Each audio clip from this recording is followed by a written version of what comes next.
The Zalroth Imperium had ruled over 1,000 worlds, each conquest easier than the last. Their supremacy in warfare was unquestionable. Advanced weapons capable of vaporizing cities, fleets so vast they could blot out the sky, and soldiers trained from birth to be relentless, efficient killers. To them, war was an exact science. Victory was inevitable.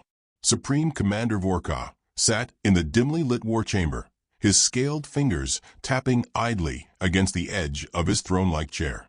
His gaze flickered over the latest intelligence reports, eyes narrowing as he skimmed over the contents.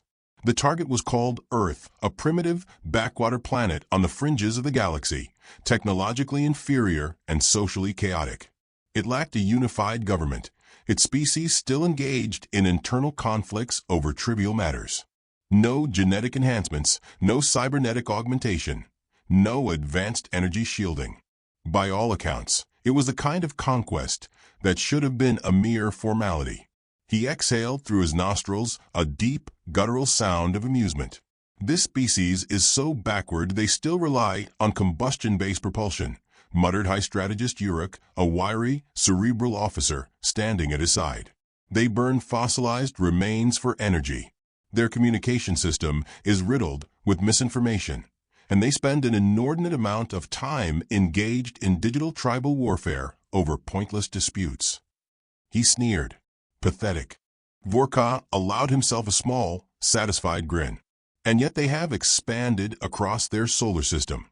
They've survived self-inflicted disasters, political instability, and still endure. Resilient, if nothing else.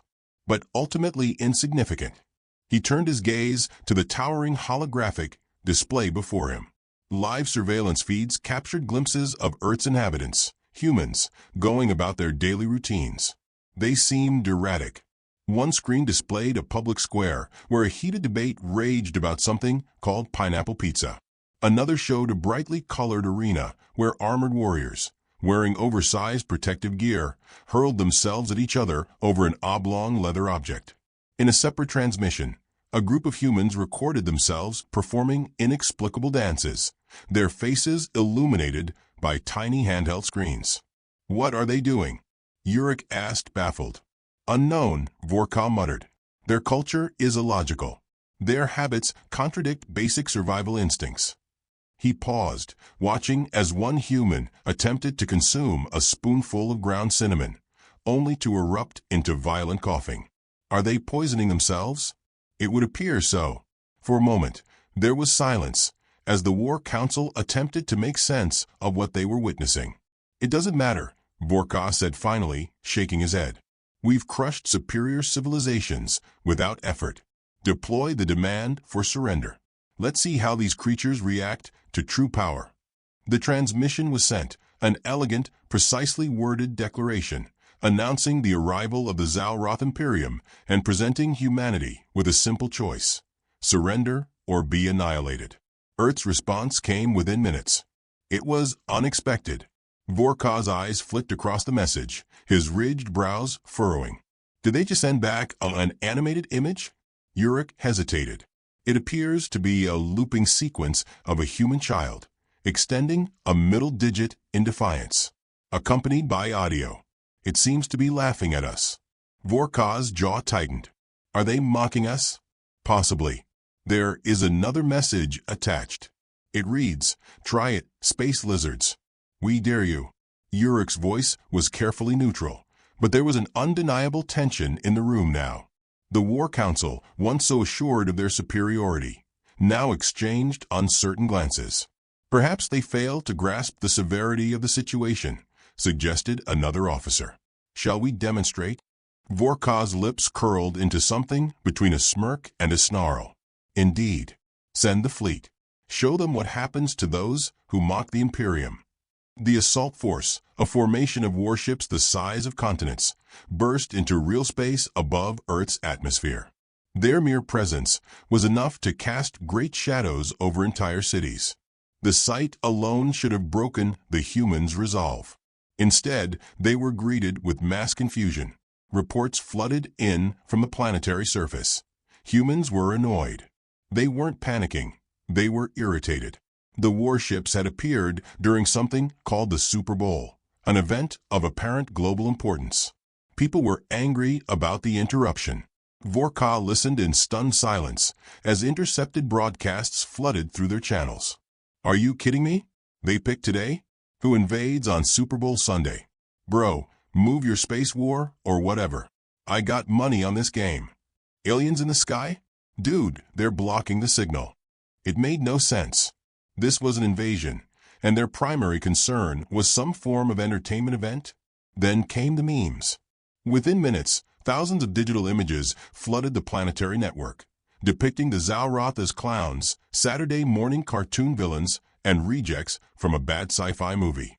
Vorka's own face had already been edited onto something called a Karen haircut, demanding to speak to the manager of Earth. Uruk, usually calm and composed, now looked utterly bewildered. This species is not normal. Vorka clenched his fists. Enough. Deploy ground forces. Remind them who we are. Dropships descended upon the planet, sleek and menacing, delivering legions of elite Zalroth warriors onto the surface.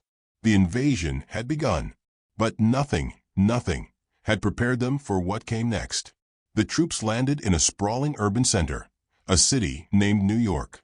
The moment their boots hit the pavement, they were met with aggressive shouting. An older man poked a Zalroth soldier in the chest, ranting about how he was walking here, and that they were blocking traffic. A taxi driver honked furiously at an armored mech blocking the street, leaning out of the window to scream, "Move it or lose it." Gunfire rang out, but it wasn't from soldiers. A man with a cowboy hat took potshots at a patrol mech with a revolver, shouting, "Yeehaw," like this was some kind of sport. A woman wielding a baseball bat squared up against a heavily armed Zalroth officer, muttering something about Philly doesn't take crap from nobody. The soldiers hesitated. Their training had not prepared them for this. These were not strategic responses. There was no cohesion, just pure, unfiltered chaos. "Commander, the humans are completely unafraid," one officer reported, panic creeping into his voice. "They are taunting us.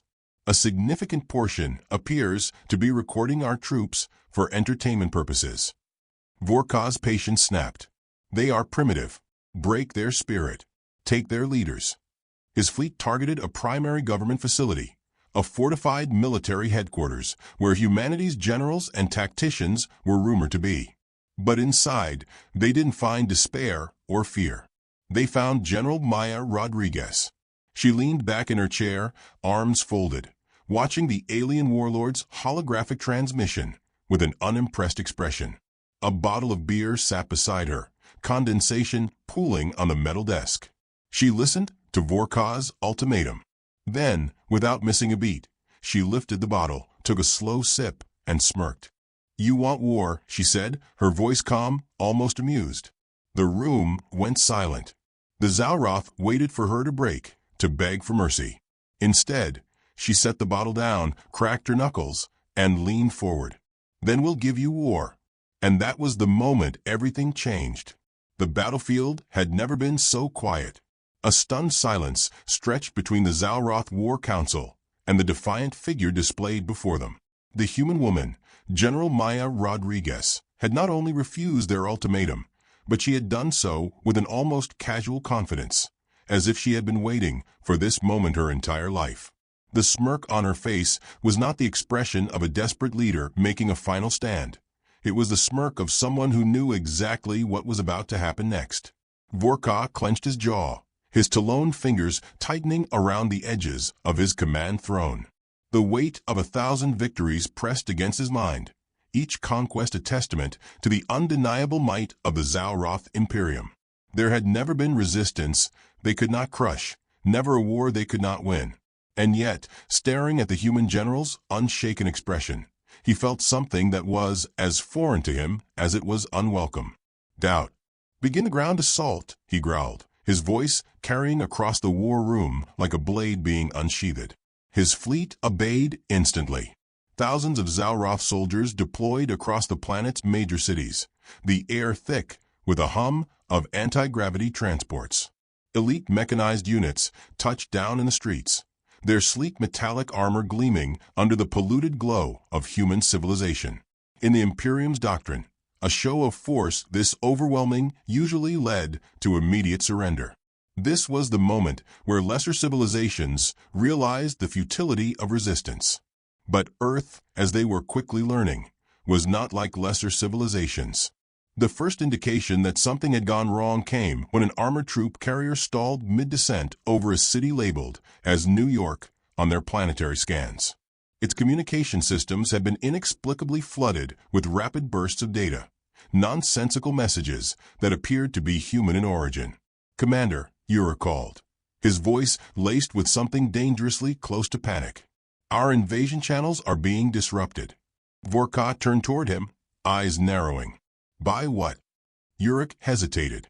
Then, in a voice that barely managed to remain professional, he answered, "By what appears to be an unstoppable wave of digital insults, crude drawings of our forces in humiliating poses, and short looping videos of human children performing bizarre dances to auditory distortions." Vorka stared at him. "You're telling me," he said slowly, "that our military communications have been crippled by human entertainment?" "Yes, Commander," Uruk admitted. The alien warlord exhaled sharply through his nostrils. "Purge the interference. I want firebombing operations commenced immediately." Uruk nodded, hastily issuing the command. The invasion fleet would cut through the noise with sheer force. They had to remind the humans what true war looked like. But then came the second problem. The first squads to engage on the ground expected a conventional response: panic, surrender, or at least a semblance of organized military resistance. What they encountered instead defied logic. Zalroth shock troopers, their exoskeletons reinforced with advanced nanoweave plating, moved in coordinated formations through the winding streets of human cities. Their scanners sought out priority targets, preparing for precision strikes. They identified an incoming force, small, unarmored human vehicles racing toward them at reckless speeds. The Zalroth braced for an impact. Instead, the human vehicles screeched to a halt just outside their attack range. The doors flung open, and a group of civilians, clad in nothing more than casual attire, stepped out, holding what appeared to be plastic tubes with foam darts. "Sup, losers," one of the humans called out. "Want to see what Earth's greatest warriors can do?" Before the Zalroth could process what was happening, the humans opened fire with children's toy weapons. At first, the alien soldiers did nothing. Their armor was impervious to physical attacks, and their shields rendered them practically untouchable. But as the foam darts bounced harmlessly against them, something deeply unsettling happened. The humans started laughing. Vorka watched through the transmitted feed, his hands tightening into fists. The humans weren't attacking in a way that made any sense. There was no strategic formation, no disciplined execution of combat maneuvers. Instead, they were running in circles, shouting unintelligible battle cries, playing with their enemy, as if this were some kind of joke. And the worst part? The Zalroth were hesitating. A species that had fought across hundreds of worlds, razed civilizations to dust, and crushed rebellions without mercy was now frozen in place because they could not understand what the humans were doing. Then, without warning, one of the human fighters, a man clad in a crude mishmash of metal plates and motorcycle gear, charged forward, swinging what appeared to be an industrial-grade leaf blower. A jet of fine white powder erupted from the device, enveloping the lead Zalroth soldier. The alien recoiled, his sensory nodes overwhelmed.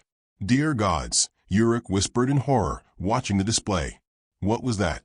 One of the war analysts looked up from his monitors, his voice trembling. "Sir, I believe it was flour." Vorka's eyes widened. "They are using baking ingredients as weapons?" "Yes, Commander." More reports poured in. The situation was deteriorating at an alarming rate. In Texas, Zalroth assault forces were met by what could only be described as organized civilian resistance. The locals, dressed in cowboy hats and sleeveless shirts, stood their ground, armed with a mix of hunting rifles, improvised explosives, and sheer audacity. One alien squad attempted to advance on a rural outpost, only to be ambushed by an elderly war veteran sitting on his porch with a shotgun. When the squad leader, in a last-ditch attempt at diplomacy, demanded that the human surrender, the man simply spit out his chewing tobacco and muttered, "Son, I survived Nam. You ain't nothin'." Elsewhere, an elite strike team deployed in what human maps labeled as Florida was never heard from again. When reinforcements attempted to retrieve them, all they found were scattered pieces of alien armor and a blurry security feed of a shirtless man wrestling an apex predator in his backyard. Vorka slammed his fist against the command table, his teeth grinding in frustration. This is impossible. They should be crumbling beneath our might. Maya Rodriguez's face reappeared on the transmission, her smirk now a full-blown grin. "You're starting to see it now, aren't you?" she said, tilting her head. "You came here thinking we were some weak, disorganized species that would just roll over and die. But what you failed to understand is that humans don't do war like you do." Vorka narrowed his eyes. "You mean without tactics? Without discipline? Without strategy?" Maya chuckled. "Oh, we have tactics. We just don't fight fair." There was a shift in the air, a subtle but undeniable change in the momentum of battle. The Zauroth had always operated under the assumption that war followed a set of rules, that strategy, logic, and overwhelming force were the defining factors of victory. But humans? Humans weaponized everything. They weaponized memes. They weaponized inconvenience. They weaponized sheer, unrelenting stubbornness. And now, Vorka realized with dawning horror, they were winning. The War Council scrambled to reassess their approach. The Imperium had encountered resistance before, but never like this.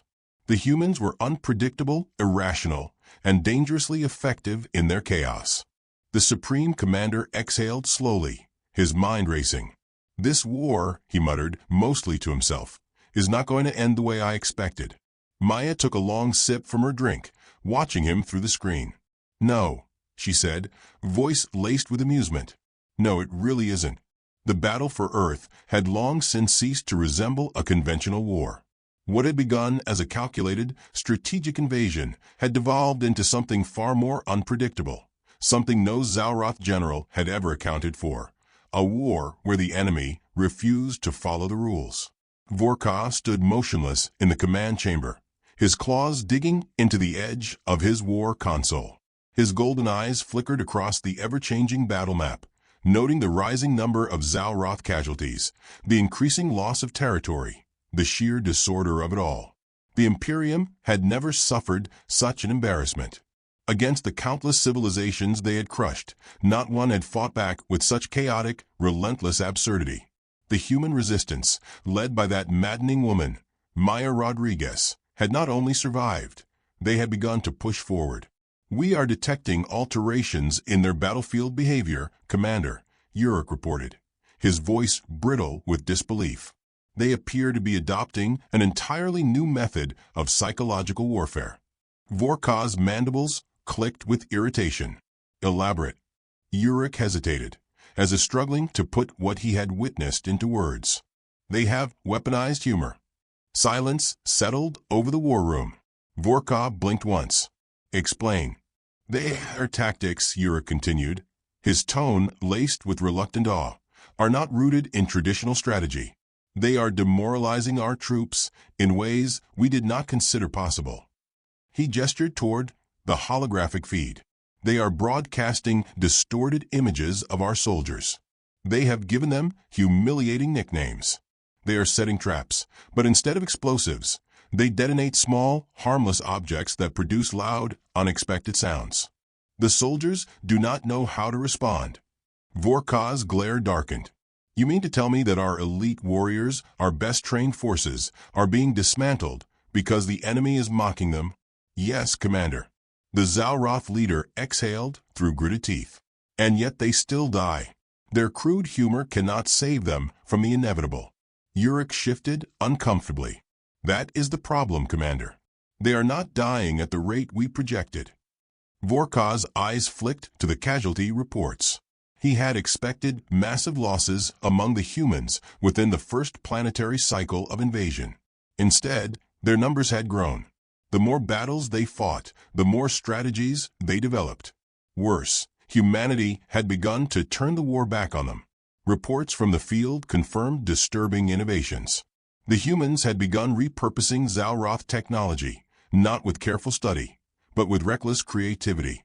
Military engineers had fused stolen plasma rifles to crude, ancient ballistic weapons, creating hybrid firearms that should not have worked, but did.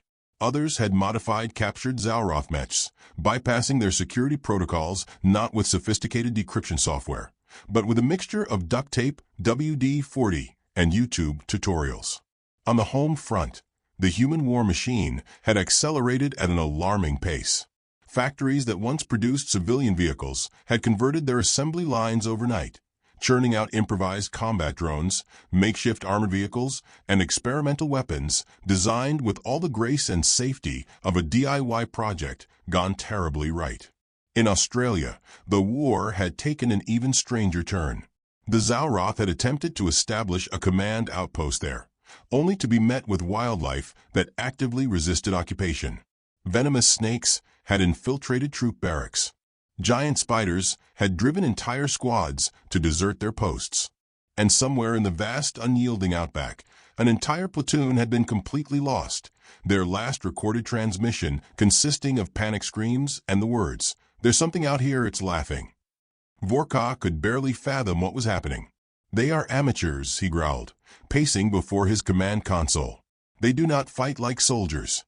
"No," Yurik agreed, his throat tightening. "They fight like maniacs." The war had begun to spill beyond Earth. The Zalroth still had control of the orbital battlefield, but cracks had begun to form. Humanity's reckless ingenuity was proving contagious.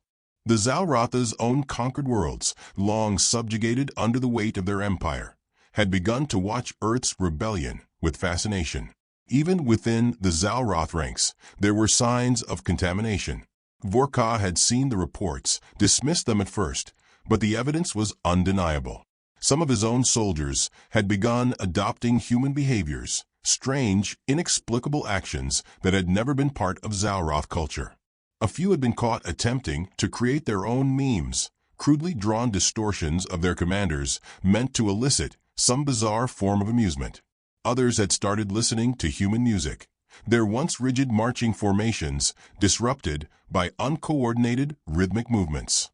A handful had even been caught using human slang, phrases that had no place in the grand military tradition of the Imperium. It was spreading. This was no longer just a battle for a planet. This was a war for the very nature of warfare itself. Vorka turned his attention back to the battlefield, his mandibles tightening as he studied the movement of his forces. His commanders were struggling to maintain order. Entire divisions were being outmaneuvered not through superior tactics, but through sheer, reckless unpredictability. The humans had even weaponized diplomacy, confusing their enemies into accidentally surrendering through bureaucratic entrapment. Somewhere, a young Zalroth lieutenant had been coerced into signing an Earth-based rental agreement, effectively handing over his squad's base to a local human landlord. And then there was the worst of it, the transmissions. The Zalroth were losing control of the galactic narrative. Humanity had begun broadcasting their exploits far beyond their own world, leaking footage of Zalroth defeats to the wider galactic community. It was working. For the first time in centuries, the Imperium was being ridiculed. Images of the mighty Zalroth war machine struggling against human absurdity had reached neutral civilizations across the stars. Instead of fear, their message was met with laughter. Other species, once too terrified to rise against the Imperium, began to wonder if the great conquerors were as invincible as they claimed. Some worlds had stopped paying their tribute. Others had begun arming themselves. Vorka had no choice. The war had to end now. "We deploy the Exterminatus Protocol," he announced, his voice cold and final. "No more games. No more strategy.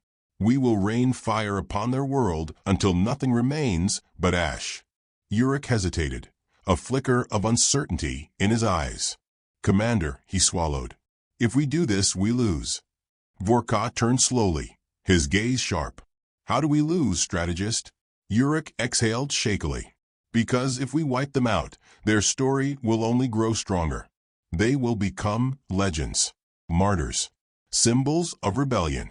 Every world we control will whisper about the time the great Zalroth Imperium was humiliated by a bunch of primitive lunatics. Vorkah's grip tightened. He knew Uruk was right. If the humans survived, they would continue to contaminate the galaxy with their ideas. But if they were destroyed, they would become unstoppable myths. And there was only one thing more dangerous than an enemy with weapons. An enemy with an idea. Vorkah clenched his jaw, his mind racing. Maya Rodriguez's face appeared on the command screen again. She was watching him, waiting. "You understand it now, don't you?" she said softly. "You can't win this. Not the way you thought you could." His blood burned. But deep down, he knew she was right. This war wasn't ending the way he had expected. It was ending their way. The silence in the war chamber was suffocating. The once proud Zalroth High Command, a council of the galaxy's most ruthless strategists and tacticians, sat motionless, their reptilian faces shadowed beneath the cold light of their holographic displays. Data scrolled endlessly before them. Casualty reports, intercepted transmissions, planetary status updates, each telling a singular, damning truth. They had lost. Not in the way wars were typically lost, not in the way the Zalroth Imperium had crushed countless lesser civilizations. No, this was something different, something infinitely worse. The war had not been decided by superior firepower or strategic brilliance. It had been decided by sheer, unfiltered, human chaos. Vorkah's hands curled into fists, the ridges along his spine twitching as he stared at the massive, blinking transmission request on his war console. He had no choice but to answer it. His fleet, once the iron fist of the Empire, was in disarray. His soldiers, many of them still psychologically damaged from their encounters with human unpredictability, were barely holding their formations. His empire, an unshakable colossus that had ruled for generations, was now on the verge of collapse. And at the center of it all, the woman who had orchestrated his downfall, Maya Rodriguez. The screen flickered, and there she was, seated in what looked to be an old, repurposed alien war throne. His war throne. She leaned back comfortably, an easy grin on her face, a bottle of something dark and carbonated resting casually in her hand. The sight of her, so relaxed while the galaxy itself teetered on the edge of revolution, made his mandibles tighten. "Well," she said, taking a long sip. "That was fun." Vorkah exhaled slowly, deliberately. "You think this is a game, General?" Maya arched a brow. "You tell me. You invaded us during the Super Bowl, underestimated our ability to improvise, and then proceeded to lose the galaxy's most one-sided war to a bunch of lunatics with Wi-Fi and an attitude problem." His claws scraped against the console, his rage barely restrained. "We have not." "Oh, cut the crap." She leaned forward, resting her elbows on her knees. "You have lost. And you know it." She wasn't wrong. The war wasn't just unwinnable. It had infected the Imperium. The moment the Zalroth fleet faltered, dozens of their conquered worlds rose up in defiance, emboldened by Earth's resistance. Their soldiers, so long trained for precise, efficient warfare, had collapsed into disorder the moment they were exposed to human absurdity. Their war doctrine, their entire philosophy of control, had been eroded from the inside out. And now, even if he could somehow snuff out Earth, it wouldn't matter. The damage was already done. The rebellion was galactic. Maya watched him closely, waiting for the weight of the moment to settle. He could not bear it. "What do you want?" Vorkah ground out. Maya grinned. "Oh, don't worry. I'm not here to rub it in. Much." His claws tapped against the armrest of his chair. "Then why are you here?" She tilted her head. "To make sure you never come back." Vorkah bared his teeth. "And how exactly do you plan to enforce that?" "Simple." She gestured off-screen, and a second transmission appeared beside her, this one streaming directly from the heart of the Zalroth homeworld. Vorkah's stomach twisted as he recognized the Imperial Citadel, once the untouchable seat of his power, now overrun with wild, human influence. Fast food chains had already begun spreading, their garish, neon signs flickering against the cold metallic skyline. The Zalratha's Grand War banners had been replaced with obnoxiously large billboards advertising Earth's greatest hits. Imperial guards, once unwavering in their discipline, were now awkwardly holding human consumer products, caffeinated energy drinks, novelty t-shirts emblazoned with slogans like, "I invaded Earth, and all I got was this lousy war crime." A live feed showed a group of human tourists wandering through the Imperial War Hall, taking selfies beside towering statues of Zalroth warlords. Some of them even posed mockingly with Vorka's own statue, adding crude speech bubbles to the holographic plaques. Vorka felt something inside him crack. "You didn't just win the war," he muttered, horror dawning upon him. "You infected us." Maya shrugged. "You should have read the fine print on human culture. We don't just fight wars, we make them marketable." Vorka could barely form words. "This is an atrocity." "No," Maya corrected, smirking. "This is capitalism." Uruk, standing stiffly in the background of the war chamber, looked as if his soul had been forcibly removed. This is the end of our empire." "Or," Maya said, tilting her head, "just the start of something new. That's up to you." Vorka's hands trembled as they gripped his chair. He had spent his life constructing an empire that was meant to last for eternity, a system so absolute it could never falter. But now it had been undone, not by a superior force, not by an unstoppable weapon, but by human insanity. He could fight, he could resist, but deep down he knew the war was over. The Zalroth Imperium would never recover from this. Not fully. He inhaled sharply. "What is your price?" Maya leaned back, her smirk softening just a little. "Nothing much. You leave Earth alone permanently. You tell the rest of the galaxy that invading us is a very bad idea. And in return, we might let you keep some dignity." Vorka glared at her. "And if I refuse?" Her grin widened. "We start broadcasting everything. The humiliations, the failures, the carnage. The galaxy will see every single moment of this disaster, and your empire will never recover." It was a fate worse than death, worse than military defeat. It was irrelevance. Vorka took a long, shuddering breath. "Very well," he said, voice barely above a whisper. Maya clapped her hands together. "Good choice, lizard man." He exhaled slowly, his pride crushed beneath the weight of inevitability. His species would adapt. They would survive. But they would never be the same again. Maya stretched lazily, rolling her shoulders. "Well, Commander, it's been real. But I got a victory parade to get to. And let me tell you, when humans win, we party." Her image flickered out. The silence that followed was unbearable. Vorka turned to his war council, their expressions a mix of devastation and quiet resignation. He closed his eyes, inhaled deeply, and then did the only thing left. "Issue the retreat," he ordered.